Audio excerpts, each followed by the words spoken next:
Mau nanya apa? Satu-satu aja. Satu-satu, coba. Apa? Pak Muhaimin Iskandar. Mendampingi Pak Anies sebagai cawapres. Kemungkinan ke arah itu bisa aja terjadi. Tapi saya pikir belum terformalkan sedemikian rupa sampai menit ini. Jadi kita tunggu perkembangan 1-2 hari. Tapi kabarnya keputusan itu sudah atas persetujuan Pak Surya. Kalau persetujuan dalam arti kata mengangguk-ngangguk aja kan itu belum tuntas sepenuhnya ya.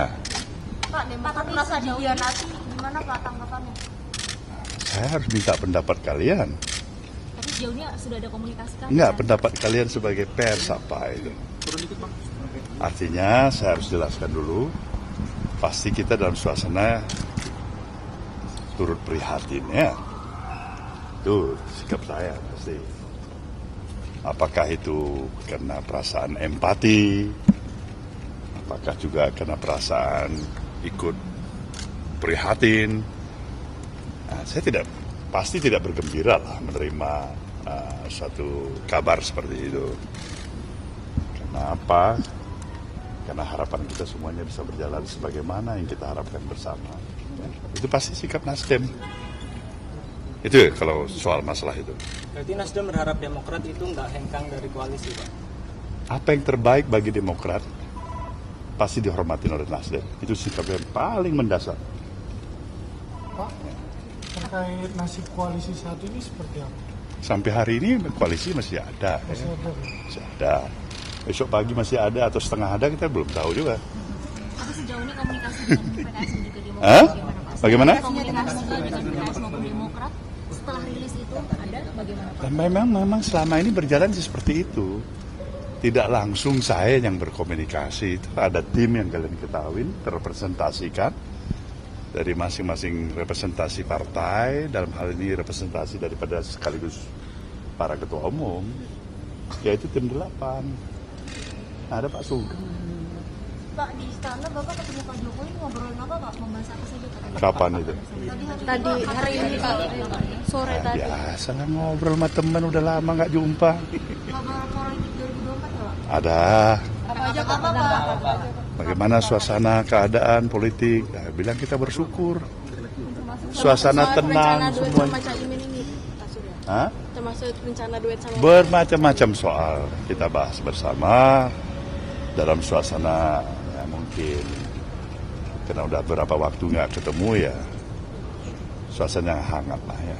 Tapi terkait dengan duet Anies dan juga Caimin ini, apakah nanti akan ada deklarasi baru masuknya PKB di dalam koalisi Ya. Partai Persatuan? Itu saya serahkan kepada tentu pembahasan dari kawan-kawan, beberapa teman-teman ya.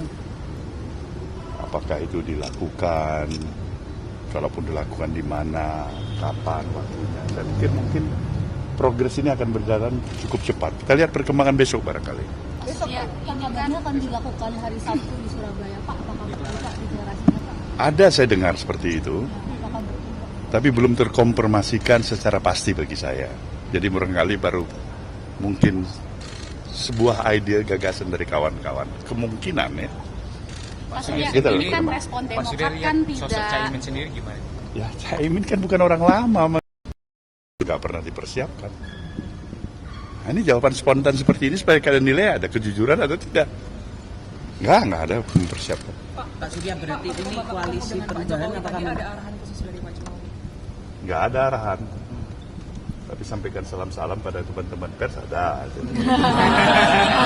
Pak Surya, ini berarti apakah koalisi perubahan ini nantinya ke depannya akan bubar dan Pak Surya memilih untuk Nasdem dengan PKB saja cukup? Insya Allah apa yang terbaik lah ya. Nah, kenapa kita harus paksakan bubar kalau memang dia bisa bertahan baik, bagus, berkembang, syukur-syukur apa yang direncanakan bisa tercapai. Nah, ini kan satu ridhonya bagus.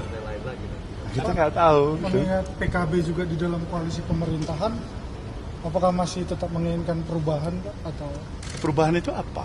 Ada di mana saja, kapan saja, oleh siapa saja. Esensinya perubahan. Bagaimana kita katakan mendekatomikan seakan-akan hak perubahan adalah hak mereka yang di luar pemerintahan. Udah cilaka cara berpikir kita seperti ini. Perubahan itu harus dijalankan, suka atau tidak suka, bagi siapa saja. Yang suka dia akan melakukan perubahan itu dengan kesadaran. Yang tidak suka dia sudah tidak peduli. Apa terjadi perubahan tanpa dia pahami. Perubahan itu terjadi juga secara otomatis. Nah, itu. Ya, proses pendidikan politik esensinya harus tetap berjalan di negeri ini. Tapi saya selalu mengingatkan, di dalam suasana kita menghadapi kompetisi, ya kan, selalulah kita harus menjaga sebetulnya suasana yang seoptimal mungkin, harapan saya harmoni di dalam berkompetisi. Kan jauh kita bisa lebih baik ketika kita melempar senyum daripada caci maki di antara kita satu sama lain. Ya, baik. Mas Ahaye sempat menjawab bahwa di dalam Nasdem sendiri ada beberapa fraksi termasuk yang mendukung Mas Ahaye sebagai cawapres dan tidak. Saya belum tahu, kita pakai teleskop itu. Saya belum dikasih teleskop sama Anda. Bagaimana saya bisa cek satu persatu nih? Paksi 1, paksi 2, paksi 3. Tapi yang jelas kan kalian tahu struktur partai ini begitu simpel. Ya kan? Artinya simpel yang saya katakan kalau diperbandingkan dengan partai-partai tingkat nasional lainnya, tingkat kepengurusan juga tidak maksi sekali gitu. Dalam struktur partainya itu saya pikir lebih memudahkan untuk dipasang. Tapi kalau dikasih kiriman teleskop, nanti kita akan Oke, baik. Terakhir. Pak Sudirman Said kan menyebut bahwa nama Mas Ahaye itu sebetulnya sudah pernah muncul, bersedia begitu jadi wapres. Tapi ada partai yang setuju dan tidak setuju. Apakah itu Nasdem salah satunya yang tidak setuju nama Ahaye? Saya tidak pernah menyatakan tidak setuju kepada Mas Ahaye. Sungguh saya harus katakan itu. Apalagi di dalam publik atau pertemuan dimanapun, tulisan apa ada. Dia adik saya. Ahaye sebagai seorang adik, orang muda, pemimpin muda yang saya harapkan the rising star ke depan nantinya harusnya. Ya, baik. Terima kasih.